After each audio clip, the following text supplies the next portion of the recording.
बढ़ती महंगाई में घर चलाना बहुत मुश्किल हो रहा है, लेकिन हम महिलाएं बहुत समझदार हैं। इस महंगाई में भी हम एक एक रुपए जोड़कर घर चलाते हैं और बचा भी लेते हैं। आखिर कैसे? आज मैं आप सभी के साथ 12 टिप्स शेयर करने वाली हूँ, सो वीडियो को पूरा देखना, स्किप बिल्कुल भी मत करना। Hello friends, Radhe Radhe, good morning. कैसे हो आप सभी? उम्मीद करती हूँ आप सभी अच्छे होंगे और स्वस्थ होंगे। आज के वीडियो में देखिए, महंगाई बहुत ज़्यादा हो गई है। अभी तो फिर से महंगाई बढ़ गई है, लेकिन जो हमारी हस्बैंड की सैलरी है, हमारी सैलरी है, वो सैलरी उतनी ही है।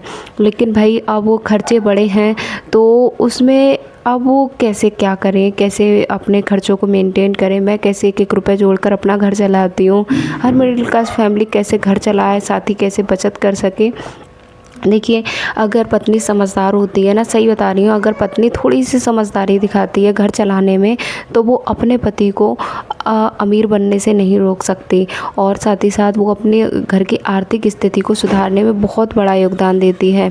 अब आपके हाथ में, आपको क्या करना है। मैं सिर्फ देखिए टिप्स शेयर कर रही हूँ, आगे आपको इन टिप्स में से क्या करना है, कैसे आप कौन कौन से टिप्स आपको लगता है कि सही है, आप उनको फॉलो करें। तो 12 टिप्स बताऊँगी। 12 टिप्स में से अगर आपने 5-6 टिप्स भी से मतलब वो अपनाने शुरू कर दिए, तो आपकी ज़िंदगी से पैसों की तंगी है वो हमेशा के लिए ख़त्म हो जाएगी।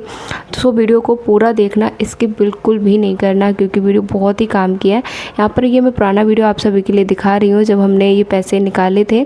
अभी मैं वीडियो आपके लिए वो भी दिखाऊँगी। हस्बैंड जी ने जो मुझसे प्रॉमिस किया था कि हाँ मैं तुमको रुपये वापस करूँगा, तो उन्होंने मुझे रुपये वापस कर दिए हैं। वो भी मैं आप सभी के साथ इसी वीडियो में दिखाऊँगी। वीडियो को छोड़कर मत जाना, और वीडियो अगर अच्छी लगे तो एक लाइक एक शेयर ज़रूर करना, क्योंकि आपका एक लाइक और एक शेयर हमें बहुत ज़्यादा मोटिवेट करता है। साथ ही कमेंट करके ज़रूर बताना। देखिए, मैं आपके लिए बताऊं, पहला टिप्स मैं आपके लिए बताऊं। देखिए, सैलरी आते ही ना हम ये करते हैं कि सैलरी आ गई है तो पहले हम खर्चे करते हैं। हम सोचते हैं कि जब बाद में बचेगा तो हम सेव कर लेंगे, लेकिन ये सबसे बड़ी गलती होती है। मैं ये गलती बिल्कुल भी नहीं करती हूँ। सबसे पहले सैलरी जैसे ही आती है ना, तो मैं उसमें से मेरा बजट पहले से ही बना रखा होता है कि मुझे कितने कहाँ पे पैसे खर्च करने हैं, उसी के अकॉर्डिंग मेरी बचत निश्चित होती है। तो मैं बचत फिर पहले अपनी तुरंत ही निकाल लेती हूँ, बाद में मैं देखती हूँ कैसे क्या करना है।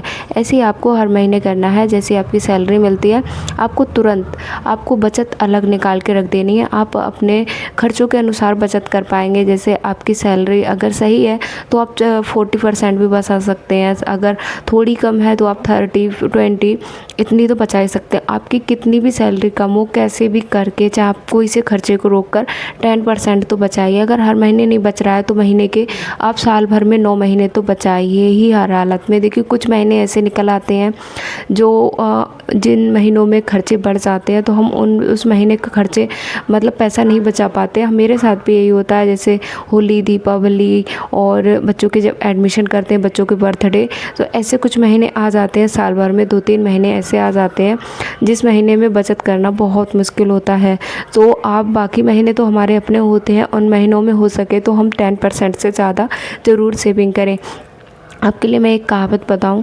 एक कहावत आपने सुनी होगी, हमारे यहाँ तो बहुत कहते थे कि चटोर खोवे अपना घर, बतौर खोवे 4 घर। तो इसका जो मैं आपको एक साधारण सा एग्ज़ाम्पल मैं दे रही हूँ। और देखिए, मैं महिलाओं के लिए ऐसा नहीं कह रही हूँ कि सभी महिलाएं ऐसी होती हैं। कुछ महिलाएं ऐसी होती हैं जो अपने घर को बर्बाद कर चुकी हैं। तो यहाँ पर उनकी सैलरी आ गई थी। ये जो पिछले का वीडियो आपने देखा था, ये 29 मई का वीडियो था। 29 मई को हमने गुल्लक अपनी खोली थी, क्योंकि हमें 2 जून तक किस्त देनी थी। तो इसीलिए फिर यहाँ पर इनकी सैलरी मुझे इनकी सैलरी जल्दी ही मिली थी। तो उन्होंने मुझे जितने रुपए लिए थे गुल्लक से, मतलब 10,000 रुपये इन्होंने मुझसे लिए थे, और 10,000 रुपये इन्होंने पूरी ईमानदारी दिखाते हुए मुझे दे दिए हैं। तो मैं इनको भाई पूरी ईमानदारी मैं भी दिखाऊंगी, इनमें से मैं कोई कटौती नहीं करूँगी, क्योंकि ये मेरी सेविंग थी। और 500 रुपये इन्होंने मुझे एक्स्ट्रा भी दिए थे, जो मुझे खर्च के लिए देते हैं। तो मुझे देखिए, मैं कुछ ऐसा कुछ खरीदती ही नहीं हूँ जो मुझे लगता है कि हाँ, मुझे लगता है कि भाई मैं, देखिए, वो कपड़े ख़रीदने के लिए अगर मुझे पैसे देते भी हैं ना, तो मैं कपड़े इतने महंगे तो नहीं खरीदती हूँ, क्योंकि मुझे पता है मुझे कहीं जाना नहीं है। तो मैं भाई इतने महंगे कपड़े नहीं खरीदती हूँ। मैं, अगर वो मुझे 1,000 रुपये देते हैं कपड़ों के लिए, तो मैं 400-500 रुपये तक का सूट ले आती हूँ। 500 रुपये मैं कोशिश करती हूँ कि मैं सेव कर लूँ, क्योंकि भाई जब पैसों की तंगी होगी और हमें जब भविष्य में ज़रूरत होगी, तो हम अगर सेविंग नहीं करेंगे तो हमारे क्या काम में आएगा। तो यहाँ पर मैं गुल्लक में तुरंत मैंने पैसे डाल दिए थे। तो पहले तो मैंने यही बता दिया कि आपको देखिए महीने की जैसी सैलरी आपको मिल रही है तुरंत आप अपनी सेविंग निकाल कर अलग रख दीजिए। बिल्कुल भी आप उससे कोई समझौता नहीं, कोई बेईमानी नहीं करना है, आपको पूरी ईमानदारी से वो काम करना है। लेकिन हाँ, कभी कभी ऐसा होता है कि ज़रूरत इतनी ज़्यादा, जैसे हमें इतनी ज़्यादा ज़रूरत पड़ गई थी तो हमने मजबूरी में ये सब काम किया। लेकिन ऐसा नहीं है कि आप खाने पीने के लिए या कपड़ों के लिए या मौज मस्ती के लिए आप अपनी सेविंग के प्रति बेईमानी दिखाएं, ये आपको बिल्कुल भी नहीं करना है। दूसरा पॉइंट है हमारा छोटी छोटी बचत छुपा के रखना। हम महिलाएं ना बहुत जल्दी सारी बातों को ना मतलब दबा के नहीं रख पाते, बहुत जल्दी हम शेयर कर देते हैं कि हमारे पास तो इतना पैसा है, इतना पैसा है। तो आप जब अपना सेविंग छुपाएंगे नहीं, बताएंगे, तो लोग हमसे पैसे मांगने लगते हैं। अगर आपके हस्बैंड को ही पता चल गया कि आपके पास पैसे हैं तो वो भी आपसे किसी न किसी बहाने से पैसे ले लेंगे, या फैमिली में दूसरा कोई। तो आपको कभी भी आपकी छोटी छोटी सेविंग होती है, 100 रुपये, 200 रुपये, 500 रुपये, 1000 रुपये या 20,000 रुपये, हम देखिए तो उनको आपको करना मतलब छिपा के रखना है। अगला मैं आपके लिए देखिए बताऊं, अगला जो बहुत ज़रूरी चीज़ है, बहुत ज़रूरी टॉपिक है, वो है हर ख़रीदारी से छुट्टे रुपए को अलग रखना। देखिए मैं आपके लिए बताऊं, मैं जब भी जाती हूँ तो छुट्टे रुपए जब भी मिलते हैं, 10 रुपये, 20 रुपये, 30 रुपये या 2 रुपये, 1 रुपये, तो उसको मैंने एक अलग से गुल्लक ले रखी है 20 रुपये वाली। तो मैं उसमें डाल देती हूँ, जो मेरी बच्चियों के नाम से हैं, तो बच्चियाँ भी उसमें डालती हैं और मैं उनके दोनों के उसमें डाल देती हूँ। तो कभी ऐसा भी हो जाता है, देखिए भविष्य में हमें नहीं पता है कि कब का पैसा हमारे पास हो या ना हो, तो उसके लिए देखिए मैं क्या करती हूँ, तो वही पैसे से कभी सिलेंडर का हो गया, कभी किसी का हो गया, तो हो जाता है कभी कभी। देखिए प्राइवेट नौकरी है, कभी कभी ऐसा भी हो जाता है कि पैसे भाई समय पे नहीं मिलते हैं, लेकिन खर्चे हमारे वही रहते हैं, तो वो काम में आ जाते हैं। तो मैं तो यही करती हूँ कि जब भी मुझे छुट्टे रुपए मिलते हैं तो मैं उनको सीधा गुल्लक में डाल देती हूँ। चौथा है हमारा, देखिए बहुत ही ज़रूरी पॉइंट है, हम महिलाओं के अंदर ये आदत बहुत ज़्यादा होती है। अगर आपके अंदर है, मैंने तो इस आदत को पूरी तरीके से ख़त्म कर दिया है। आप भी पैसा बचाना चाहते हो तो आपको भी ये अपने अंदर से आदत निकालनी होगी, दिखावे से बचना। दिखावे वाली ज़िंदगी हमें पैसों से अमीर नहीं गरीब बनाती है, क्योंकि दिखावा हमें ये लगता है कि अगर मेरी फ्रेंड ने ये चीज़ ख़रीदी है, मैंने नहीं ख़रीदी, तो वो मेरे बारे में क्या सोचेगी। तो देखिए वो आपके बारे में क्या सोचेगी ये बाद में मैटर रखता है। अगर आपका बजट बिगड़ता है दिखावा दिखाने से, आपके पास पैसे नहीं बचते हैं दिखावा करने से, तो फिर आप क्या करेंगे? आप कहाँ से अपनी ज़रूरतों को चलाएँगे, कहाँ से अपने खर्चों को मेंटेन करेंगे, कहाँ से पैसे आएंगे आपके पास? और अगर पैसे नहीं होंगे तो वो फ्रेंड तो नहीं आएगी जिसके दिखावा के चक्कर में आपने अपने पैसा बर्बाद कर लिया। वो फ्रेंड नहीं आ रही है, वो पड़ोसन नहीं आ रही है आपका साथ देने के लिए। तो दिखावा वाली ज़िंदगी आपको सच में नर्क में ले जाएगी, सच में आपको नर्क में नहीं, गरीबी के चुंगल में घोंस देगी। तो आपको निकल जाना है वहाँ से। देखिए मैं ओपनली बोल रही हूँ, किसी को बुरा लगे तो लगे, लेकिन हम मिडिल क्लास फैमिली में महिलाओं को भाई इसी तरीके से रहना पड़ता है, इस तरीके से अपने खर्चों को मेंटेन करना पड़ता है, तब कहीं जाके हम एक एक रुपए जोड़ पाते हैं, तब कहीं जाके हम अपनी आर्थिक स्थिति को सुधार पाते हैं। 5वां पॉइंट है महीने की शुरुआत में ही बचत अलग रखना। मैंने पहले ही बता दिया था, आपको अपनी महीने की शुरुआत जैसे आपको सैलरी मिलती है, आपको तुरंत अपनी सेविंग अलग रख देनी है। अब आपको कितनी रखनी है वो आपके सैलरी ही तय करती है। अगला 6वां पॉइंट है अपना बचत फंड किसी को ना बताएं। आपने अपना बचत फंड कितना किया, अब तक कितना हो पाया, ये आपको किसी को नहीं बताना है, कभी किसी के साथ शेयर नहीं करना है। इससे आपको उधार जैसी परेशानियां आपके देखने को मिल जाएंगी, तो आपको ये बिल्कुल भी नहीं करना है। अगला 7वां है, देखिए अचानक इमरजेंसी के लिए ज़रूरी फ़ंड अवश्य बनाएं। मैं सही बताऊं, मैं आपको अपनी रियलिटी बताऊं तो मैं अपना इमरजेंसी फ़ंड है वो 45 दिन का बना के चलती हूँ। लेकिन भाई 45 दिन से जब ऊपर हो जाते हैं ना तो फिर मेरी मजबूरी हो जाती है। लेकिन मैं 45 दिन का इसलिए बना के चलती हूँ क्योंकि देखिए सैलरी हमेशा समय पे नहीं मिलती है, कभी लेट भी हो जाती है। तो इसके लिए अब हमें इमरजेंसी के लिए पता नहीं है इमरजेंसी में कब क्या ज़रूरत पड़ जाए, दुख में, परेशानी में या किसी कहीं जाने आने में। तो उसके लिए मैं हमेशा इमरजेंसी फ़ंड बना के रखती हूँ, जो मैं किसी के साथ शेयर नहीं करती हूँ, अपने हस्बैंड के साथ भी शेयर नहीं करती हूँ कि मेरे पास इतने हैं, इतने मैं आप सभी के लिए बताऊँगी। तो अगला 8वां है ऑफ़र या डिस्काउंट के झांसे में बिल्कुल ना आना। ऑफ़र या डिस्काउंट बहुत चलते हैं। हम मीशो पर कहीं ऑनलाइन सेल ऑफ़लाइन सब तरीके से चलते हैं और हम उस झांसे में आ जाते हैं। हम जाते हैं भाई सही प्राइस में मिल रहा है, हम ये इसलिए चीज़ों को ख़रीद लेते हैं कि भाई प्राइस सही है इसका। अरे वहाँ तो मैंने देखा था तो बहुत महंगा था, यहाँ तो सही है, तो ख़रीद लेते हैं। इस चक्कर में हम उन कपड़ों को ख़रीद लेते हैं, उन चीज़ों को ख़रीद लेते हैं जिनकी हमें ज़रूरत ही नहीं है। तो जब भी कोई चीज़ आप ख़रीद रहे हैं तो पहले अपने आप से पूछिए क्या मुझे इसकी ज़रूरत है। मैं देखिए बहुत सोचती हूँ, बहुत समझती हूँ। मुझे तो भाई पता नहीं मेरी अंदर कैसी आदत हो गई है, शायद पैसों की तंगी झेलते झेलते अब मेरी ऐसी आदत हो गई कि मुझे महंगे कपड़े ख़रीदना बिल्कुल ऐसा लगता है कि मेरा पूरा पैसा बर्बाद हो रहा है। तो कभी कभार तो चलता है, लेकिन हमेशा मैं महंगे कपड़े नहीं खरीदती हूँ। हमेशा मैं ऐसे कहीं साल भर में 1-2 बार मैं महंगे कपड़े ख़रीद लेती हूँ, लेकिन मैं हमेशा सस्ते ही कपड़े ख़रीदती हूँ क्योंकि मुझे पता है, मैं सही बताऊँ अपना मन का बताऊँ, मुझे ये लगता है कि कपड़े ख़रीदो और ज़्यादा दिन नहीं, थोड़े दिन पहनो, 3-4 महीने। जैसे मैं गर्मियों के कपड़े हर बार बनाती हूँ तो मैं गर्मियों भर वो कपड़ों को पहनती हूँ, अगली बार मैं फिर न्यू कपड़े पहनती हूँ।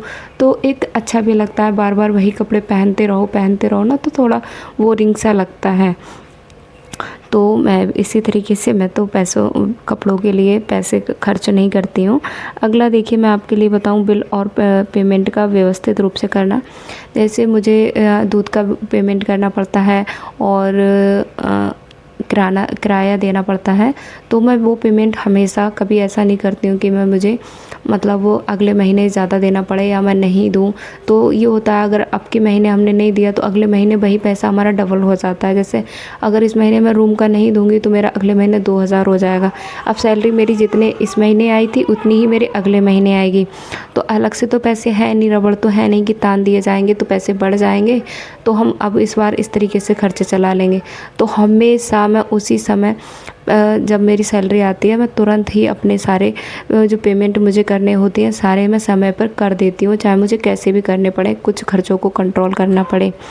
अगला मैं आपके लिए बताऊँ रसोई और घर का स्मार्ट मैनेजमेंट।